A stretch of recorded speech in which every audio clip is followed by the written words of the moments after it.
मध्य प्रदेश के धार में भोजशाला का मामला इंदौर हाईकोर्ट पहुंच चुका है। इस वक्त की बड़ी खबर है, भोजशाला में सरस्वती की मूर्ति फिर से स्थापित करने के लिए याचिका दायर की गई, जिस पर हाईकोर्ट ने एएसआई, भारत सरकार और भोजशाला कमेटी को बाकायदा नोटिस जारी किया है।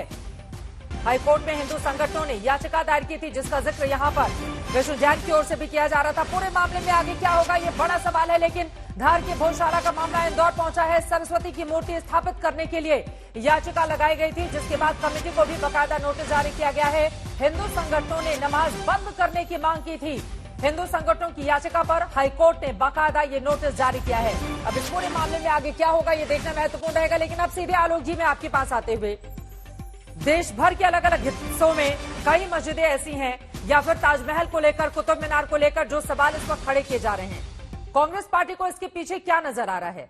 विष्णु जैन जो दावा कर रहे हैं, क्या उस दावे में दम है, या आपको लग रहा है कि सरकार को सूट करता है मामला, इस वजह से मुद्दे से भटकाने के लिए इन तमाम मुद्दों को लेकर आया जा रहा है सामने, ताकि देश में सिर्फ इसी बात की चर्चा हो? देखिए, नाम बदलो और विश्व गुरु बनाओ भारत को। रोज बहस करें हम इन्हीं तमाम मुद्दों पर। 50 लाख कोरोना से डेथ हो जाए, 2018 के बाद आर्मी में रिक्रूटमेंट ना हो, आटा जो है रेट वो आसमान छुए, पेट्रोल और डीजल कहां पहुंच रहा है, बेरोजगार लोग शहर शहर रैलियां निकाल रहे हैं।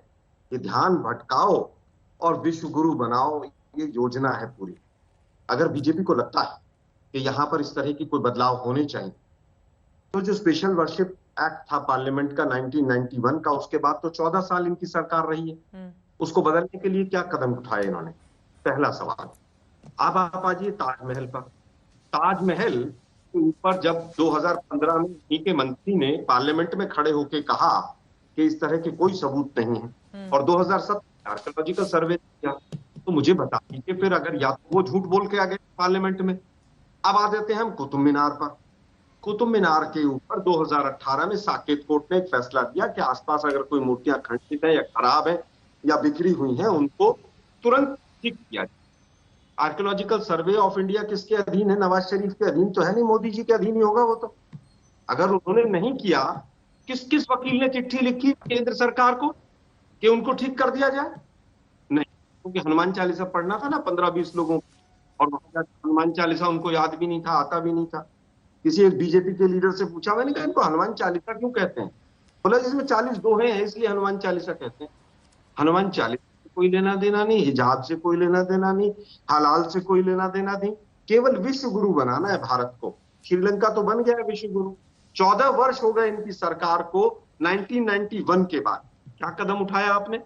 राम मंदिर के मुद्दे पर क्या एफिडेविट दिया था केंद्र सरकार ने सुप्रीम कोर्ट के अंदर? भाई संविधान की बात हो रही थी, उसमें तो साफ लिखा है ना कि हम इस तरह के मुद्दों को और किसी को नहीं छुएंगे। नहीं, एक लाइन में और अपनी बात कह दीजिए।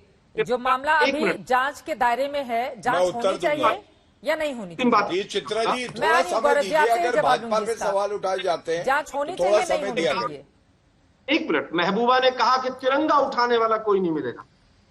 अरे भाई, आपने केंद्र उससे उस समय पर सरकार चला रहे थे, उसके 1.5 साल बाद भी सरकार चलाते रहे आप। समर्थन क्यों नहीं वापस ले लिया? अगर इतना बुरा कहा था उन्होंने और गलत कहा था, हमने भी निंदा की और आज तक पे बैठ के ही निंदा की, लेकिन समर्थन से सरकार आप खा रहे थे। वो जो मीठा मीठा और कड़वा कड़वा जो आप अभी कह रहे थे ना, वो वही चल रहा था। ठीक है, गौरव भाटिया जी, आपको लगता है औरंगजेब ने, मुगलों ने सब गलत किया था, तो गौरव भाटिया जी एक कानून ले आई, शाहजहां औरंगजेब नीति बदलो, नाम बदलो 2022 बिल, संसद में लाकर उसको एक बार चर्चा कर लीजिए आप लोग।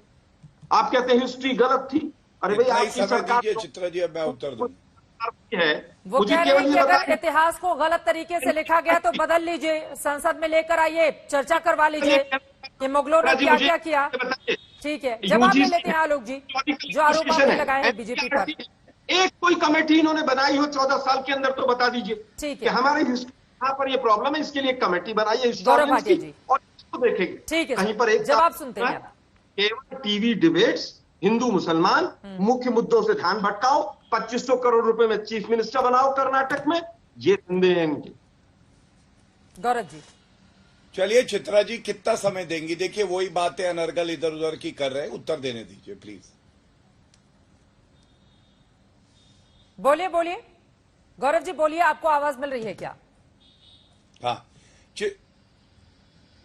चित्रा जी, इस गर्मी में एक नया रेफ्रिजरेटर आया है, उसका नाम है रेफ्रिजरेटर गांधी, क्योंकि बताया जा रहा है कि अगर हिंदू पक्ष की बात रखनी हो तो उनके मुंह में दही जमी रहती है। कोरोना आज के टाइम में 2 बच्चे अब चित्रा जी देखिए, ये गलत बात है ना, प्लीज आलोक जी, गलत बात जब है। आप बोल चित्रा रहे जी, थे आप तो वो या शांति तो से सुन रहे नियंत्रित थे, उनका जवाब सुन करिए लीजिए या फिर आप बता बोलिएगा। अभी दीजिए। उन्होंने बोलना शुरू ही किया है, प्लीज तो मैं नहीं पढ़ते हैं, उनका जवाब सुन लेते हैं, उसके बाद बोलिएगा। और वैसे भी दोनों लोग साथ में बोलेंगे। सब मेरी बात को समझिए आप, कि आप लोग जिस माध्यम से जुड़े हुए हैं, अगर दोनों लोग बोलेंगे तो आवाज नहीं आएगी आलोक जी आपकी। एक बार उनकी बात पूरी हो जाए फिर आप बोलिएगा। गौरव भाटिया जी जल्दी से। ठीक है सर, ओके, मैं बोलती हूँ कि वो मुद्दे पर रहे। ठीक है गौरव भाटिया जी।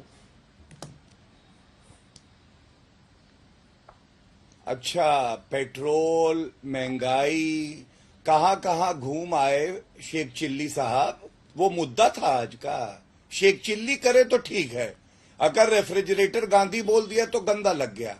मैं आज एक सवाल पूछता हूं, आप बताइए चित्रा जी, चाहे ज्ञानवापी की बात हो या कुतुब मीनार में जो उल्टा गणेश कहते हैं, जो आपत्तिजनक है, कभी आपने राहुल गांधी की टिप्पणी उस पर सुनी है क्या?